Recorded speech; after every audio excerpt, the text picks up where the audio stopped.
Hello mga ka-farmers! So dito po tayo ngayon sa amin pong munting babuyan.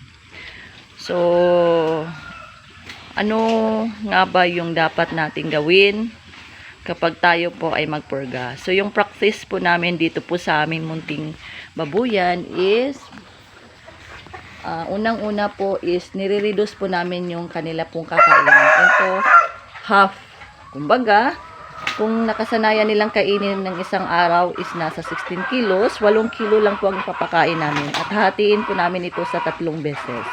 So, bakit nga ba ginagawa natin ang mga ito? So, unang-una po is para po mapuksan natin ang mga bulate. Sapagkat, yung mga bulate po is lumalabas yan kapag wala na po silang makain. So, kailangan po nating konti lang po yung ipakain natin sa ating mga fatteners. So, usually po, ginagawa namin ang pagpurga tuwing gabi po mga ka-farmers. Kasi yung mga bulati po kasi is nocturnal po yung kanilang habit. So, meaning, gabi po sila lumalabas. So, para naman po mapuksa talaga natin ang mga bulating ito. So, yung ginagamit po namin is yung ivermectin po. Kasi po, yun na po talaga yung nakasanayan namin.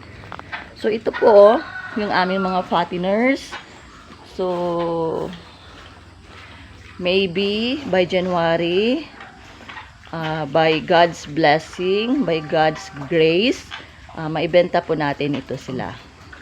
So, ayan lang po mga ka-farmers. Lagi lang po nating tandaan kapag tayo pa ay magpurga is i-reduce po natin yung kanilang kakainin. Para naman po maging epektibo po yung ating gagawin. So, ayan lang po mga ka-farmers. Thank you for watching and happy farming!